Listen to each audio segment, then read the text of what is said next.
जय श्री कृष्ण दोस्तों, बिया सरा फैमिली में आपका स्वागत है। दोस्तों, हमारे हिंदू धर्म में बहुत से ऐसे त्योहार हैं, पर्व हैं जो संतान को देने के लिए या संतान की रक्षा के लिए बने हैं। अगर इस दिन सच्चे मन से अगर व्रत किया जाए, पूजन किया जाए तो निश्चित ही आपको संतान की प्राप्ति होती है। इन्हीं में से सबसे बड़ा व्रत एकादशी व्रत माना जाता है और पुत्रदा एकादशी के दिन अगर आप इस उपाय को करते हैं, सच्चे मन से, भाव से भगवान श्री हरि का पूजन करते हैं तो निश्चित ही आपको संतान सुख की प्राप्ति होती है।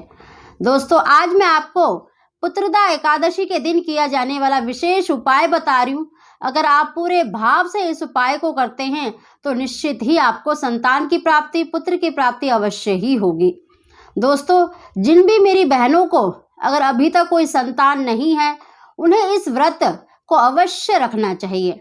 अगर जो लोग इस व्रत को रखने में असमर्थ है या नहीं रख पाते तो उपाय तो अवश्य ही करना चाहिए ताकि आपको मनवांछित संतान की प्राप्ति हो। दोस्तों, मैंने बहुत से उपाय, बहुत से आपको व्रत बताए हैं जिनसे संतान की प्राप्ति होती है। दोस्तों, न जाने हमारा कौन सा कर्म होता है पिछले जन्म का जिसके कारण हमारी जो इच्छा है या हमें संतान की प्राप्ति नहीं होती। कोई ना कोई ऐसी रुकावट आती है जिससे हमारी इच्छा पूरी नहीं होती। तो दोस्तों, मैं समय समय पर आपको उपाय बताती रहती हूँ जिससे कि आपको संतान की प्राप्ति हो सके। दोस्तों, कभी भी आपको अगर आप उपाय करते रहते हैं तो बहुत ही अच्छा है। न जाने कौन सा उपाय आपका फल जाए और श्री हरि भगवान की आप पर कृपा हो जाए। तो दोस्तों, कभी भी निराश नहीं होना चाहिए, नित्य प्रति कर्म करते रहना चाहिए। न जाने कौन से कर्म से श्री हरि भगवान आप पर कृपा कर दे।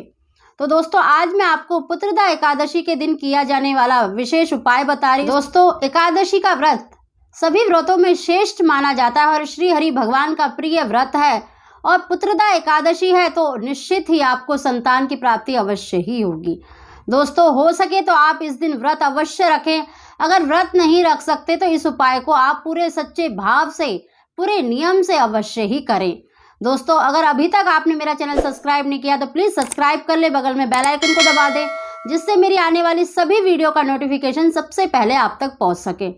दोस्तों, पुत्रदा एकादशी के दिन आपको सुबह स्नान करके इस उपाय को करें और हो सके तो व्रत कर सके तो बहुत ही अच्छा है। नहीं कर सकते तो आप इस उपाय को अवश्य ही करें। दोस्तों, आपको चाहे तो आप अपने घर के मंदिर में करें, चाहे आप किसी भी मंदिर में कर सकते हैं। इस उपाय को करने के लिए आपको एक मोर पंख लेना है और साथ में एक पीली कौड़ी लेनी है। बस ये दो चीज़ें आपको किसी भी पूजा स्टोर से मिल जाएगा, आप ले आए और पुत्रदा एकादशी के दिन इस उपाय को करें। दोस्तों, अगर आपके घर में लट्टू गोपाल जी हैं तो उनके आगे करें, नहीं तो भगवान कृष्ण की बाल स्वरूप की आपको एक कोई भी तस्वीर लेनी है। दोस्तों, जिन भी दंपतियों को अगर संतान की इच्छा है तो वो अपने कमरे में एक भगवान कृष्ण के बाल स्वरूप की तस्वीर अवश्य लगा के रखें। दोस्तों, आपको भगवान कृष्ण के बाल स्वरूप की एक आप तस्वीर ले लें। अगर आपके पास मूर्ति है, लट्टू गोपाल जी है तो बहुत ही अच्छा है, नहीं तो आप किसी भी मंदिर में भी जाकर इस उपाय को कर सकते हैं। दोस्तों, सबसे पहले आप स्नान करके भगवान श्री हरि का पूजन करें, धूप दीप से तिलक करें और एक शुद्ध घी का, अगर घी नहीं है तो तिल के तेल का दीपक अवश्य ही जलाएं। आपको भगवान कृष्ण को मोर पंख उनके मुकुट पर अर्पित करना है। अगर मुकुट नहीं है तो आप उनकी फोटो के आगे अर्पित करें और अपनी मनोकामना, जो आपकी इच्छा है, संतान प्राप्ति की है, पुत्र प्राप्ति की है, तो वो इच्छा उनको अवश्य ही बोलें। और दोस्तों, आपको एक पीपल का पत्ता लेना है और उस पर रोली, कई लोग पूछते हैं रोली मैम क्या होता है। देखिए, जो सिंदूर होता है, कुमकुम भी कहते हैं जिसे, लाल सिंदूर, उससे आपको पीपल के पत्ते पर स्वास्तिक बनाना है और उसके ऊपर थोड़े से सफ़ेद वाले तिल, क्योंकि तिलों का बहुत महत्व होता है इस मास में, तो थोड़े से सफ़ेद तिल रखने और उसके ऊपर आपको ये पीली कौड़ी रखनी है और भगवान कृष्ण के आगे उसको अर्पित करना है, अपनी प्रार्थना बोलनी है और तिल के तेल का दीपक अवश्य प्रज्वलित करें और उनसे अपनी प्रार्थना करें संतान प्राप्ति के लिए, पुत्र प्राप्ति के लिए। और साथ में दोस्तों, आपको संतान गोपाल मंत्र का अगर हो सके तो 11 माला, नहीं तो 1 माला अवश्य करें।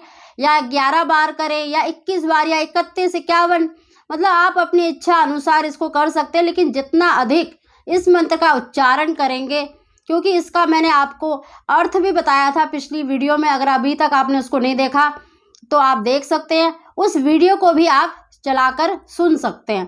कहने का अर्थ ये है कि इस मंत्र का जितना हो सके उतना अधिक उच्चारण करें। देवकी सुत गोविंद वासुदेव जगतपते देहि में तनेयम कृष्ण त्वाहम शरणम गतः। इस तरह से आपको मंत्र का उच्चारण करना है। हो सके तो 11 माला कर रहे पूरे दिन में कर सकते हैं, नहीं तो आप 11 बार, 21 बार, 31 बार, 51 बार और 1 माला तो अवश्य ही करें। दोस्तों, इस मंत्र का जितना अधिक हो सके उच्चारण करें और भगवान श्री हरि को, भगवान के बाल स्वरूप को आप सफ़ेद वस्तु का, माखन, मिश्री का, देखिए तुलसी का पत्ता अवश्य डालकर भोग लगाएं। अगर माखन नहीं है तो अगर आपके पास दूध की मलाई है तो उसका भोग लगाएं, नहीं तो मिश्री का भोग लगाएं।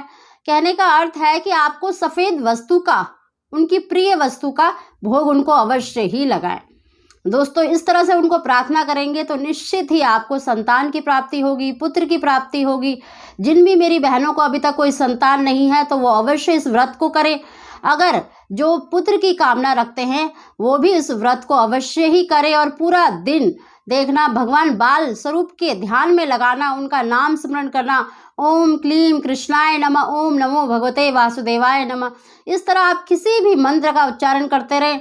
अगर आप व्रत नहीं रख सकते तो उस दिन कोशिश करें कम भोजन करें या फलाहार करें या एक समय भोजन करें, तो देखना निश्चित ही आपको संतान की प्राप्ति।